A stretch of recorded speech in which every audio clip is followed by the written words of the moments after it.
হিন্দুদের দেবী দেবতা নিয়ে, তাদের উৎপত্তি নিয়ে অনেক পৌরাণিক কাহিনী আছে। এই কাহিনীগুলো আজগুবি মন গড়া গল্প নয়। এই দেবী দেবতাদের পৌরাণিক কাহিনীগুলো উপমা, অলঙ্কার ও জ্ঞান বিজ্ঞানের খনি। ভারতের নিজস্ব সংস্কৃতি এবং ইতিহাস আছে, কিন্তু এই সংস্কৃতি এবং ইতিহাস উপেক্ষা করে আমরা পাশ্চাত্য সংস্কৃতির অনুকরণ করছি। নিজেদের ঐতিহাসিক তথ্যকে তাদের অনুমান ও ভ্রান্ত ধারণার দ্বারা দেখছি, ফলে আমাদের মধ্যে আত্মবিশ্বাস কম। আমরা তাদের থেকে নিজেদের অনুন্নত মনে করি। আমাদের নিজের ধর্ম সম্পর্কে যে ধারণা আছে সেগুলো ভ্রান্ত। আজকের এই ভিডিওতে সেই সকল ভ্রান্তি নিয়ে আলোচনা করব। শেষ পর্যন্ত থাকুন, অনেক কিছু স্পষ্ট হয়ে যাবে। হিন্দুদের মূল ধর্মগ্রন্থ নাকি বেদ? কোথায় লেখা আছে বেদ হিন্দুদের মূল ধর্মগ্রন্থ নয়? ঈশ্বর প্রতিটি মানুষের জন্য তার বই দিয়েছেন এই ভ্রান্ত তথ্য দিয়ে মানুষের মধ্যে কয়েক শতক ধরে বিভ্রান্তি ছড়ানো হয়েছে। বেদ মূল ধর্মগ্রন্থ নয়, বেদ হলো সকল শাস্ত্রের প্রমাণ। আপনার জানা প্রয়োজন, আমাদের নির্দিষ্ট কোনো ধর্মগ্রন্থ নেই।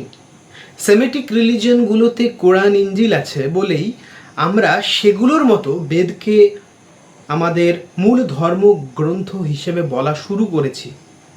আমাদের আধ্যাত্মিক ইতিহাসে বিভিন্ন সময়ে বিভিন্ন ঋষি বিভিন্ন শাস্ত্র রচনা করেছেন। সেই শাস্ত্রগুলোই আমাদের ধর্মগ্রন্থ। সেই শাস্ত্রগুলো আমাদের ধর্ম, অর্থ, কাম, মোক্ষ সম্পর্কে শিক্ষা দেয়। মনু প্রভৃতি ঋষিদের স্মৃতিশাস্ত্র, কৌটিল্যের অর্থশাস্ত্র, বৎসায়নের কামশাস্ত্র, পতঞ্জলির যোগশাস্ত্র ছাড়াও আমাদের ভারতের নাট্যশাস্ত্র, বাস্তুকলাশাস্ত্র, জ্যোতিষশাস্ত্র, গণিতশাস্ত্র, অসংখ্য শাস্ত্র লেখা হয়েছে। ঈশ্বরের দূত বা নবী থেকে কোনো কিতাব বা বাণী আমরা পাইনি।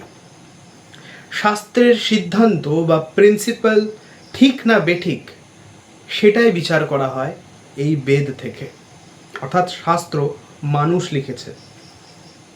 তাহলে প্রশ্ন হলো, বেদ বা শ্রুতিকে সেই সকল শাস্ত্রের প্রমাণ হিসেবে গণ্য করা হয়, এর পিছনে কারণ কি? কারণ বেদের রচয়িতা ঋষিরা মন্ত্রের তত্ত্বকে সাক্ষাৎ দর্শন করেছে বলা হয়।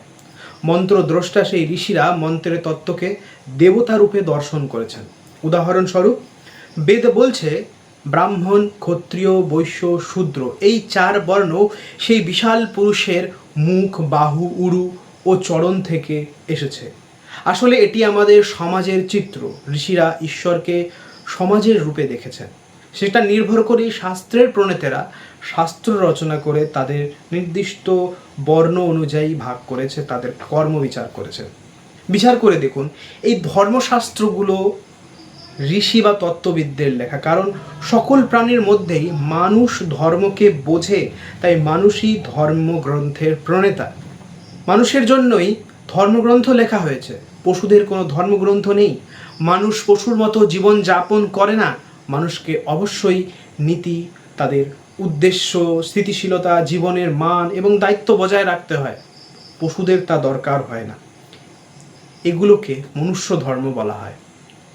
পশুত্ব থেকে মুক্ত হয়ে মনুষ্যত্ব এবং মনুষ্য থেকে দেবত্বে উন্নত হওয়ার নাম ধর্ম।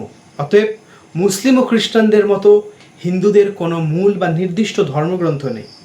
সকল প্রকার ধর্মশাস্ত্র যেগুলো আছে সেগুলো হিন্দুরা সমানভাবে মেনে চলে। আমরা হিন্দুরা ঈশ্বরকে স্বর্গ কোনো বসে থাকা কোনো বিশাল পুরুষ রূপে দেখি না। তাকে আমরা ভয়ের চোখে দেখি না। ঈশ্বর আমাদের কাছে পূর্ণস্বরূপ, আমাদেরই পূর্ণস্বরূপ। তিনি আমাদের জন্য কোনো কিতাব নাজিল করেননি। তিনি আমাদের গিনিপিগের মতো পরীক্ষা করার জন্য সিংহের খাঁচায় ফেলে দেননি, যেটাকে শয়তান বলা হয়। শয়তানের কোনো কনসেপ্ট নেই। বরং আমার মধ্যে, আপনার মধ্যে তিনিই বাস করছেন। তিনি আমাদের মধ্যে বিবেক, বুদ্ধি ও চেতনা দিয়ে লুকিয়ে রেখেছেন নিজেকে। আমার ভালোবাসায় তিনি সুখ পেয়েছেন, আমার গানে তিনি সুর দিয়েছেন, আমার ভয়ে তিনি আমায় সামলে রেখেছেন, আমরা তাকে বাইরে খুঁজে বেড়াই, তাকে জানতে পারি না। আমার হেয়ার মাঝেই লুকিয়েছিলে, দেখতে আমি পাইনি।